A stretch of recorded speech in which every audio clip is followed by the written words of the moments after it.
Training না দিয়ে আমরা ক্লাসরুমে ঢুকাবো না। এবং এখন তাদের ওই যে গত বছর পরীক্ষা দিয়ে এবছর নিয়োগ পেয়েছে 14,500 টিচার, তাদের ট্রেনিং প্রস্তুতি চলছে। তারা ট্রেনিং করে হয়তো within the next 4 to 6 months তারা শ্রেণী কক্ষে প্রবেশ করবেন। সো আমি এগেন আপনাদের আশ্বস্তের জন্য বলছি।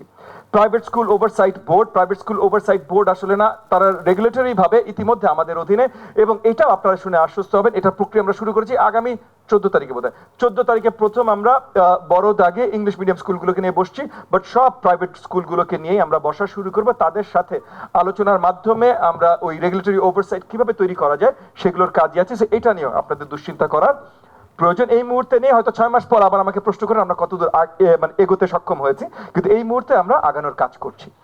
লাস্ট বলেছেন education commission. Again education commission হলে ভালো, না হলেও যে সরকার জবাবদিহিতার বাইরে চলে যাচ্ছে তা না তো। আমি আপনাদের প্রতি আহ্বান রাখবো, আপনার সরকারকে বারবার টেনে জবাবদিহিতার আদলে নিয়ে আসবেন। এই যে সরকারি একজন এমপি মহোদয় আছেন, সরকারি একজন মন্ত্রী মহোদয় আছেন, প্রতিমন্ত্রী আপনাদের এখানে আছেন, শিক্ষামন্ত্রী আছেন, আরো আছেন, তাদেরকে ডাকেন, তাদেরকে বারবার করে জিজ্ঞেস করেন, তাদেরকে প্রশ্ন করেন। তাদেরকে প্রশ্ন করলে তাদের উত্তরের মাধ্যমেই জবাবদিহিতাটা আনতে সক্ষম, এবং আগামীতে যদি এডুকেশন কমিশন করা যায় খুব ভালো। কিছুদিন আগে আমি বসেছিলাম, কথা বলেছি যে আগামী দিনগুলোতে ইবতেদায়ী আমরা প্রাইমারি বোর্ডের আন্ডারে নিয়ে আসতেছি, আমরা প্রাইমারির আন্ডারে নিয়ে আসতেছি ইবতেদায়ী।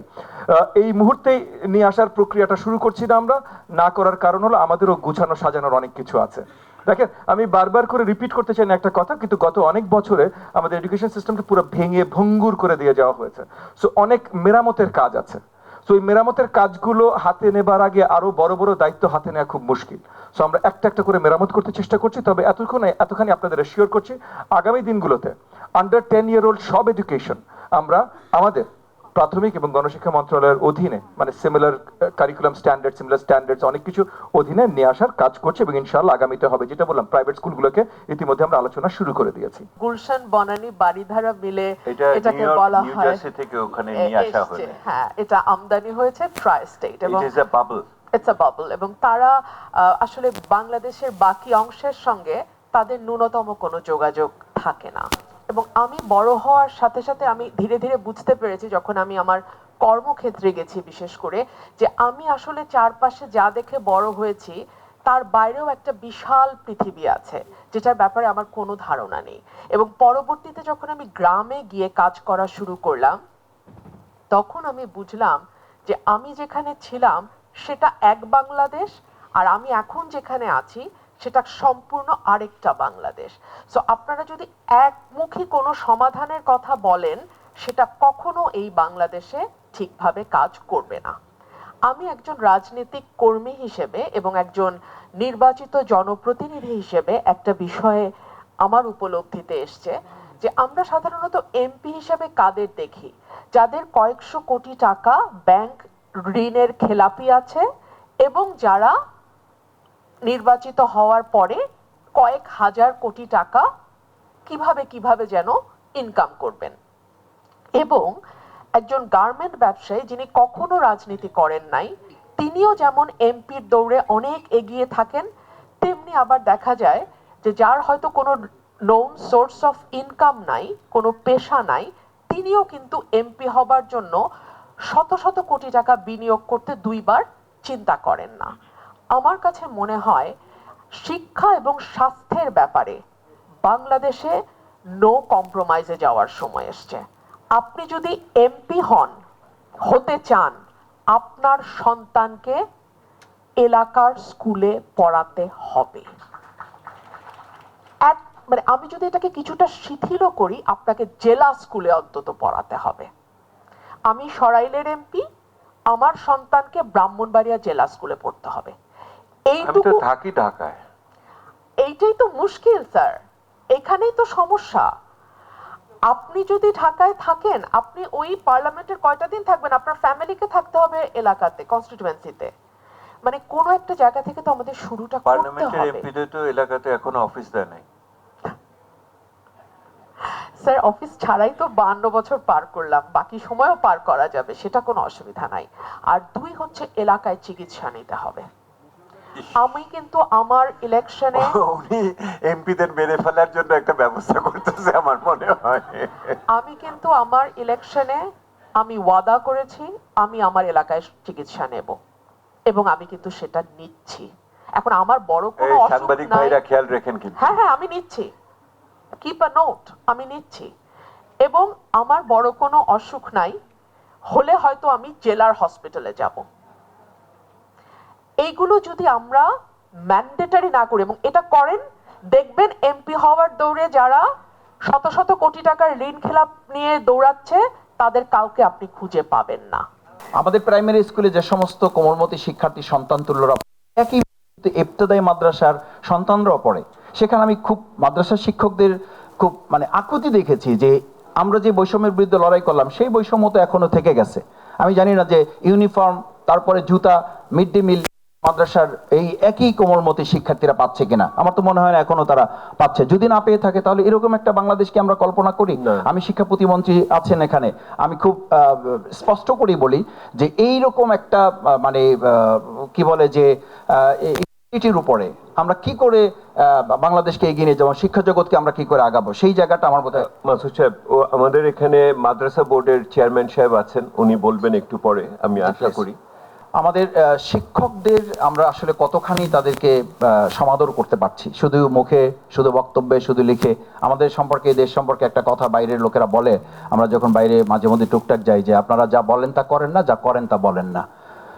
এই যে জায়গাটা, এই জায়গাটা থেকে আসলে আমাদের সবাইকে, আমি সরকার বিরোধী, মাঝখানে শিক্ষাবিদ, কাউকেই মিন করছি না, আমরা সবাইকেই মিন করছি যে আমরা যা বলবো তা করব, যা করব না আমরা তা বলবো না, আমরা সেটা সেই জায়গাটা আমাদের ক্যাম্পাসে গণতান্ত্রিক পরিবেশের জবাব, শান্তিপূর্ণ একাডেমিক জায়গা, উচ্চশিক্ষার জন্য আমাদেরকে যে উৎসাহিত করা, উচ্চশিক্ষা উৎসাহিত করবেন কি? আমি 2006-এ, আমি বারবার আমার কথা বলছি, আমি 2006-এ যখন 7-এ যখন এসে পিএইচডি কমপ্লিট করে ইংল্যান্ডে গিয়েছি, ইংল্যান্ডে সেমিনারে যাওয়ার পর সেখানকার আমার যারা ওয়েল উইশার ছিলেন বলেন যে আপনারা দেশে যেতে হবে না, দেশে আপনাকে কাজে লাগাতে পারবে না, আপনি হয়ে যাবেন, আপনি প্যাকেট হয়ে যাবেন, আপনি থেকে যান এখানে, আপনাকে আমরা কাজে লাগাই। আমি বললাম কি করে? এই বললো যে একটা টিম দেখালো যে বাংলাদেশের খুব মেরিটরিয়াস স্টুডেন্ট যারা, তারা ওখানে ওয়ার্ক করছেন, ওখানকার সরকারকে তারা সহযোগিতা করছেন, প্রমোট করছেন। এবং আপনারা নিশ্চয়ই জানবেন, আমি এটা অন্তর্বর্তী সরকারের ভালো মন্দ দিক বলছি না, অন্তর্বর্তী সরকারের সময় একটা ট্রেন্ড তৈরি হয়েছিল, যারা বাইরে আছেন সেই সকল মেরিটরিয়াসরা করার জন্য তারা উদ্যোগ গ্রহণ করেছিলেন। ঠিক আবার 2025-এর শেষের দিকে এসে একটা ট্রেন্ড তৈরি হলো যে না, আসলে আশার দিক বলে তেমন কিছু নেই। আবার অনেকে আমাদেরকে মেসেজ দিয়ে বা কেউ বিমানবন্দরে গিয়ে গুড বাই বাংলাদেশ লিখেও কিন্তু সোশ্যাল মিডিয়ায় বাংলাদেশে চলে গেছেন। কেন চলে গেছেন সেই জায়গাটা আমাদের দেখতে হবে, যে আমরা শুধুমাত্র উচ্চশিক্ষিত লোক তৈরি করব, তাদেরকে তাদের ক্যাপাসিটি ক্যাপাবিলিটি অনুযায়ী তাদেরকে এখানে নন পলিটিক্যাল এনভায়রনমেন্টে কাজে লাগাবার জন্য আমরা একটা উদ্যোগ আসলে গ্রহণ করতে পারবো। শেষ হচ্ছে যে আমরা শিক্ষা সংস্কার কমিশন, এই শিক্ষা সংস্কার কমিশনে মতামত নেওয়া হয়েছে। কেন এটা থাকে না এই জন্য সরকার বদলায়, কমিশনও বদলায়। কিন্তু আমরা যদি এরকম কি একটা করা যায় না যে সরকার বদলাবে কিন্তু কমিশনের জায়গাটা তার মতো করে নীতি আদর্শ ঠিক রেখে, আমাদের এখনো মানে 13টা উইংয়ে আমাদের শিক্ষা ব্যবস্থা প্রচলিত আছে। প্রাইমারি আছে, স্কুল আছে, মাদ্রাসা আছে, ইংলিশ মিডিয়াম আছে, কওমি আছে, এর বাইরেও আরো 13টা ধারা আছে। 13টা ধারায় একটা দেশের শিক্ষা ব্যবস্থা পরিচালিত হবে, আর আপনি জাতীয় ঐক্যমত গড়তে চাইবেন, এটা তামাশা ছাড়া আর কিচ্ছু নয়, এটা স্রেফ তামাশা। এই তামাশা থেকে মুক্তি পাইতে চাইলে আমার 13টা ধারা থেকে শিক্ষা ব্যবস্থাকে একেবারে one way, one system, one development আপনি নিতে পারবেন, তখনই কেবলমাত্র বৈষম্য বলেন, আমাদের মধ্যে জাতিগত অনৈক্যের কথা বলেন, তখন আমরা টেবিলে চাপড়াতে পারবো, একযোগে জাতীয় প্রয়োজনে আমরা একসাথে কাজ করতে পারবো। সেই জায়গাটা আমরা এখনো তৈরি করতে পারি না। যে শিক্ষক জাতির মেরুদণ্ডকে সোজা করে, সেই শিক্ষকের মধ্যে অনেক সমস্যা। আমরা শুধু নেগেটিভ না বলে পজিটিভও বলতে পারি। একটা শিক্ষক যখন তার বেতনটা পাবে কিনা, তার এমপিও হবে কিনা, সে ঠিকমতো তার সন্তানকে পড়াতে পারবে কিনা, অর্থ পাবে কিনা, তার সংসারটা চালাতে পারবে কিনা, এই চিন্তা নিয়ে যখন থাকে, তখন তার মাথার মধ্যে অন্য কার সন্তান কতটা মানুষ হলো এটা নিয়ে বোধহয় অতটা কাজ করে না। যে ওই সুকান্তের মতো যে পূর্ণিমা চাঁদ যেন ঝলসানো রুটি, সেই ঝলসানো রুটির মধ্যে দিয়ে আমরা অনেক কিছু চিন্তা করতে পারি না। পৃথিবীর সমস্ত দেশগুলোতে, উন্নত দেশ বলি অনুন্নত দেশ বলি, শিক্ষকের একটা আলাদা সম্মান আছে। বাংলাদেশের শিক্ষকরা যে সর্বশেষ বক্তা বললেন, একটা শিক্ষক যখন 100টা কাজ করে, তার মানে কি? তার একটা কাজে সে সচ্ছল না, তাই তাকে অনেকগুলো কাজ করতে হয়। এটা যেমন সত্যি কথা, ওই কথাটাও সত্যি। আমি অনেক ইংলিশ মিডিয়ামের শিক্ষকদের দেখেছি যারা কোচিং করে মাসে 10-15 লাখ টাকা অনায়াসে ইনকাম করে। তারা 8টা-10টা যদি কোচিংয়ে যখন তারা গ্রুপ করে কোচিং করায়, প্রত্যেকটা কোচিংয়ে ও লেভেল বা এ লেভেলে 4,000 টাকা মিনিমাম নেয়। সেইখানে যদি 30 জন স্টুডেন্ট যদি প্রতিটা ব্যাচে পড়ে, তাহলে কতটা হয়? সেই মানুষটা যদি সপ্তাহে 2 দিন করে, সে সপ্তাহে আপনার 10টা-20টা কিন্তু ব্যাচ পড়াতে পারে। এই 20টা ব্যাচ যদি 30টায় যদি 4,000 দিয়ে গুণন দেন, প্রায় 1,20,000 টাকা যদি হয়, তাহলে তার 20টা ব্যাচে কত টাকা হয়? 20টা ব্যাচ কিন্তু, কারণ সে সপ্তাহে 2 দিন পড়ায়, তো 2 দিন পড়ানো তাহলে কত হয়? তা আমরা এই জায়গা থেকে এই যে অসামঞ্জস্য, অনেকক্ষণ শুনলাম আমাদের ইংলিশ মিডিয়াম নিয়ে একজন আপা বললেন, উনি যে কথাটা বললেন কারিকুলাম, এটাও সত্যি। আমার 2টা বাচ্চা পড়ে, আমি এত বেশি অবাক হয়েছি। একটা সময় খুব নামকরা স্কুলে আমার বাচ্চা পড়তেন, একটা সময় আমার বাচ্চাকে আমি তাদের কাছে কোচিং করাতাম না বলে, যারা কোচিং করতো তাদেরকে বলে দেওয়া হতো যারা কোচিং করে না তাদের সঙ্গে কিন্তু ক্লাসে বেশি কথা বলবে না। এই যে স্কুলটাতে ভর্তি করানোর জন্য আমাকে 3 বেলা 4 বেলা কোচিং করাতে হয়েছে ভর্তি পরীক্ষায় পাশ করানোর জন্য, সেই সন্তানটাকে যখন 6-7 ওঠার পরে মেয়েটা যখন আমার এসে বলে যে আমাকে এটা বলেছে, আমার এক ফ্রেন্ড আমাকে বলেছে, আমার টিচার বলেছে যারা কোচিং করে না তাদের সাথে কথা বলবে না। তার মানে কোচিং না করলে ওই কথাগুলো যদি ফ্রেন্ডে ট্রান্সফার হয়ে যায়, কি প্রশ্ন আসবে, কেমন প্রশ্ন আসবে, এবং প্রশ্নগুলো একটু ব্যতিক্রম ঘুরানো প্রশ্ন আসতো, যেটা সাধারণ স্টুডেন্টরা, কোচিং না করা স্টুডেন্টরা বুঝতো না, যারা কোচিং করতো তারা বুঝতো।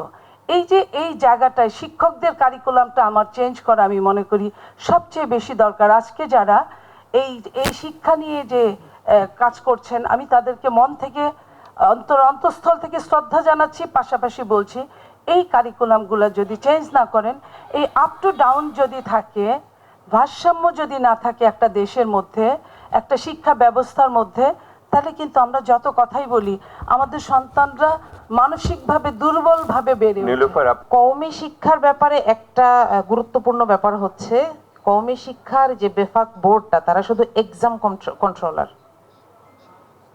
কিন্তু কোনো রেগুলেটরি বোর্ড নাই। এজন্য এটা ইংলিশ মিডিয়ামেও নাই, আমি শুনলাম যে প্রসেস হচ্ছে। এজন্য আপনি কিছু কিছু এলাকা আছে, আমি আপনাকে বলি, যাত্রাবাড়িতে আসেন, আপনি মোহাম্মদপুর আসেন, দেখবেন প্রতিটা বিল্ডিং এর এক ফ্লোরে একটা করে মাদ্রাসা আর এক ফ্লোরে একটা করে ইংলিশ মিডিয়াম স্কুল। মাঠের কথা তো দূরে থাক, এসি তো দূরে থাক, মানে স্ট্রাকচার রাখার মতন জায়গা নাই। সিঁড়িতে অর্ধেক উঠলে একটা দারোয়ানের রুম, ওইটা হচ্ছে প্রিন্সিপালের রুম। এটা ইংলিশ মিডিয়াম স্কুলের কথা বলছি। আই হ্যাভ গোন থ্রু, আমি 7 বছর ইংলিশ মিডিয়াম স্কুলে পড়িয়েছি, 3টা। আমি ও লেভেল কোঅর্ডিনেটর ছিলাম এবং আমি অনেক স্কুলে ঘুরেছি। একটা রেগুলেটরি কমিটি লাগবে স্যার। এখন এইটা মাধ্যমিক কিংবা উচ্চ মাধ্যমিক শিক্ষা বোর্ডের মতন না হলেও এটাকে একটা স্বাধীন বোর্ড করে দিই, যে অন্তত একটা মিনিমাম স্ট্যান্ডার্ড তো রাখতে হবে, একটা রেজিস্ট্রেশন রাখতে হবে।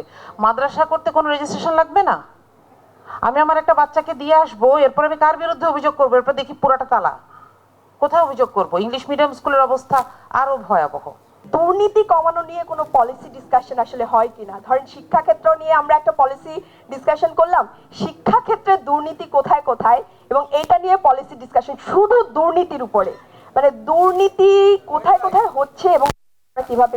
আপনাকে বলি, দুর্নীতির উপরে আমাদের ডিসকাশন, মানে আজীবনের ডিসকাশন আছে।